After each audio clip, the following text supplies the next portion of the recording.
Hi, Lucy here from Bearkind. I've been doing a video series talking about the various different strategies that we've used to find success on the wholesale platform Faire. And in this video, I actually go to London to visit our brand success manager, Alex. He works for Faire and he's been with us from the beginning, helping us grow on the platform and helping us to discuss our various different strategies to help us with our success so far and planning for the future. So I thought it'd be a really interesting video for you guys to see. Let us know what you think. Hi everyone, my name's Lucy. I'm the founder of Bearkind and we sell bamboo socks that save endangered animals, and we've been doing it on a wholesale marketplace called Faire, and I'm actually with Alex from Faire right now and he's our brand success manager. We've been working together since October to kind of boost our sales on the platform, and we thought it'd be really helpful to kind of show you how we've done on the platform so far. So we're going to dive into like our analytics on the platform and then take you through kind of, you know, different strategies we've tried, different techniques to go what's worked, what hasn't worked, and what we're going to be doing going forward as well. So if I just dive really quickly into this, if you look at this graph, this is showing our sales of all time, which is quite dramatic, but that's basically since October. And you'll see that we had a very, very slow start. So when I first joined the platform, kind of listed everything and then just left it as it was. I didn't really do much with it. I put a few of my previous retailers on the platform. I was like, you know, there's some good credit, free shipping, get involved, but then just kind of left it. It wasn't until maybe the end of January, start of February that I really started noticing the potential of Faire. There's a lot of different tools available on the platform, and so this is where you'll start seeing the uplift, and then we've had crazy growth since then. So we're now going to go into kind of the different techniques we've used, because it started with a brainstorming session with Alex, and we think it was February, March time. Yeah, around then. Yeah, that we had this first session. Where we just started looking at what our options were in terms of a brand, because, you know, Alex has this inside knowledge of Faire and, you know, what other brands are doing and what could work well for us. So that's where we started. We had like an introductory call, sort of get to know each other a little bit better, get to know what your goals were, how we could potentially you know, work together and help to grow your business. That's sort of my main role here. And I remember having you know, initially having quite a long conversation. We talked for we talked for an hour, all sorts of different ideas and questions. It was a really engaging meeting. And then we set a more formal sort of brainstorm up, right, where we sort of went through different ideas that maybe worked for other brands, different ideas that we came up with during the session. And one of the sort of main ideas that we came up with was trying to expand your customer base, focusing on different niches. Yeah, absolutely. And we found that the way we segmented our customers really helped us. So we looked at who could possibly want our socks. You know, I mean, you can look at it as everyone wears socks, right? So there's so many different customers we could go after. We were quite heavy into gift shops to start with. I think we were quite narrow-minded in that, like, you know, it's a good gifting product. But then we started, you know, we had this brainstorm session, started looking at where else we could sell. And we found things like podiatrists, even physiotherapists, kind of going down that very specialist health route that has been so lucrative for us. I think a huge amount of our customers are in that niche, and so we've kind of doubled down in that, bringing as many possible through the Faire Direct program, so they're getting their credit and their free shipping. We're still getting paid for the order. Looking at this graph, that was the kind of uplift in maybe around February there. Yeah, where we really started going in. So that was great when we did that, and actually that leads me on to talking about the Facebook groups, because I found an amazing, very high engaged Facebook group for podiatrists, and it's specifically for sales, because Facebook groups can be difficult. If you're doing sales in a non-sales group, you get kicked out. They're very strict on that. This was specifically for sales, for podiatrists. And I think especially because I was putting my name to it, it's on Facebook, it says Lucy Jeffrey, people will, you know, felt they could DM me and ask me about it. I got loads of sales through that. That was a really good one. Yeah, I think it's, you know, being able to find some of those really engaged niche communities, because once, you know, someone's had a good experience, you can have maybe a slightly more personal relationship with them, but they're more likely to really shout about it and become advocates for both your brand, but also for Faire as well. So I think that was something that really kickstarted things for us. We've really noticed that as well, because I've subsequently posted in the group more, and then we get people who have used the offer come back and comment on the post being like, I did this and they sold really well, I bought more, it's amazing. And then that's all they need, and then it like literally floodgates. It's just a little bit of social proof and validation, right? Yeah, 100%. So that worked really well for us. And there was something else we tested around that time. It was actually your idea because you've been working with a brand who were looking at telemarketing in terms of driving those sales. So how was that going for them? So this is the interesting thing, a lot of different, we can test and learn from a lot of different strategies. One strategy that worked really well for some other brands was telemarketing, was trying to sort of get retailers on the phone. It's harder to ignore someone when you're speaking to them over the phone rather than just perhaps a salesy email. So trying to humanize the pitch slightly, having it come from the brand, being able to explain why they've joined Faire, what's in it for them, what's in it for the retailer, all of the terms and the benefits that they're able to offer through our Faire Direct tools.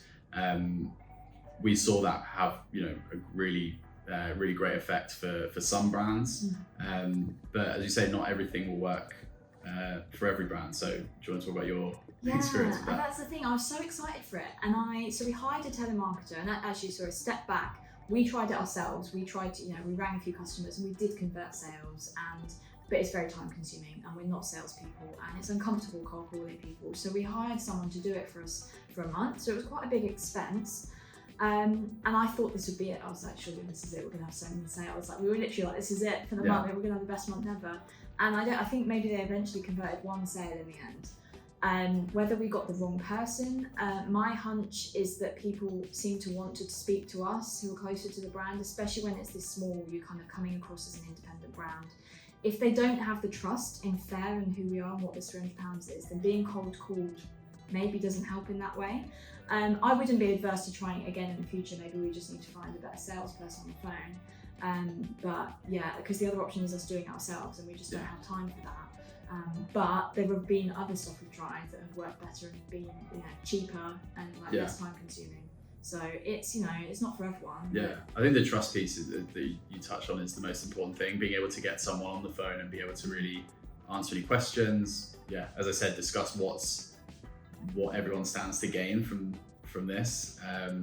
We've seen work for some other brands. But I completely agree. It's not a one size fits all approach, and it's important to try different strategies, see what works for your brand. So it's good that we were able to try some other strategies. You've got to be open to it, just trying different strategies. Like it wouldn't stop me from trying it again, although it was an expensive way of doing it. We're still getting the returns in other strategies we've tried. And you make a really good point about the trust. I think a lot of the strategies we've tried is us trying to build trust in different ways. So for example, I look at one of the strategies that we thought would work well but didn't, was we tried like an affiliate program where we'd go to our retailers who had bought from us before and said, if you refer a friend, maybe you've got someone else in business or a family member, anyone that can come onto this platform and buy our socks, if they go through with it and they get the £300 credit, we will give you, I think it was like £50 worth of socks or something onto your next order, or we'll just send them to you free of charge. That's it, no questions asked. And I think we have maybe 1 or 2 people did it, and then that was it. It really went cold. So you'd think it would be a really good option. I thought people would be like biting our hand off for it, but it went quiet. It's a really creative strategy. It's something that we haven't seen brands really pursue before. Perhaps retailers aren't as familiar with that sort of way of working. Or too busy. Of course, or perhaps there's other different ways of changing the messaging that would make it more compelling. But it's a really creative strategy, and that's what we'd always, advise is here are the tools. Go out there, be creative, see how you can utilize them. So perhaps that's something we could work on in the future. I think so, yeah. That's a really good point, because we're starting to look at what our Christmas strategy is. Maybe that is a way of going to our current retailers that want to rebuy, being like, if you bring someone else in, you could get free socks for Christmas. It's just a good way of doing it. And the thing is, I guess it depends on your brand as well. Like maybe it doesn't work for us, but it might work for your brand. But it's a very, very cheap way of testing it, because you're guaranteeing the sale before you pay anything out. It's not like you're going on Facebook and throwing loads of money into advertising. Like you've got a guaranteed sale before you pay anything. Yeah, I think that's one of the great things, is trying to streamline things for you, make it a little bit more cost effective, drive down those acquisition costs a little bit. Just try and find something that you're able to scale in like a cost-effective way. Exactly, yeah. And actually a good example of that was when we brought in samples. So just going back to this graph, another big spike we had was when we had a lot of people sitting in our kind of database and they'd signed up for credit, but £300 was sitting there and you just want to shake and be like, come on, it's free. But it's that trust thing, that they just don't believe it's real and they're not sure, and they have to pay the VAT on it and they just don't know what's going to happen. So I started sending out samples of the socks. So I'd research these retailers, I'd find their address, I'd send them a pair of socks, some of our best sellers, and I'd send a little postcard branded Faire, Bearkind, all the information, my face on it, to kind of show them that this is a real product. It's a great product, it's really high quality, and that really, really drove sales. Keep going back to this trust point, but I think some retailers might require a number of different touch points, right? So It might be a first introductory email, then perhaps you want to do a little bit more who you are, why you started the business, maybe it's why you joined Faire. There's lots of different touch points to try and convert a retailer, push them further down the funnel. So using samples is such an interesting way, that final push to get them over the line to convert into an order. They can see the products, they can see the quality, they can even trial them in their store, see how they resonate, how well they sell. It's a really great strategy, and it's incredible to see the large spike jump, there. Yeah. I'm just looking at it now, it's amazing. And I think we did samples at that point, and there was another really, really great strategy that worked for us, is going back to the niches we spoke about at the start, where we've got podiatrists that work so well for us. They're a huge part of our customer base, a lot of repeat buyers as well. They just love working with us. So we actually went to rather than going through Faire at this point, we went to an external provider. We went to the Royal College of Podiatry, which is a very, very trusted source for podiatrists. They're all subscribed to their emails, and we were actually able to pay to send out an email on behalf of them, from us, with all our kind of branding and pictures of the socks. It was a very technical email because it had to be about the kind of information about bamboo socks, to kind of be more factual, but we were allowed to have the call to action to go to Faire and sign up for this deal, or email me for a sample. I had a few people do that as well. And that was a huge spike for us. I think that must be one of the biggest spikes. I think that was one of our best weeks on wholesale we've ever had. It was incredible. But that is going back to one of the earlier points. It's about just harnessing that engaged niche community. Being able to speak to them in that way, I think is really powerful. And it was incredible to see the action that came off the back of it, the number of orders and sign-ups and everything. That was so exciting. And so I think if you've got a brand on Faire and you're trying to boost your sales, I'd recommend looking at that. We've done that. We have found our niche, what works well for socks, and then we've doubled down and we have found a very, very trusted source and then gone through them. So there's just so many options out there. Depending on your products, there'll be probably an alternative that you could use. Yeah, for sure. And I think my final point to touch on in terms of the strategies we used is just in that last part where the credit was coming to an end at the end of June, is we did a lot of chasing and kind of, you can really get that urgency in at the end there, which will happen as you get more people sign up and they get, is it £100 now? £100, yeah. That kind of urgency just before the credit expires, we then got quite a few fast followers of people being like, oh, okay, right, I'll quickly make an order.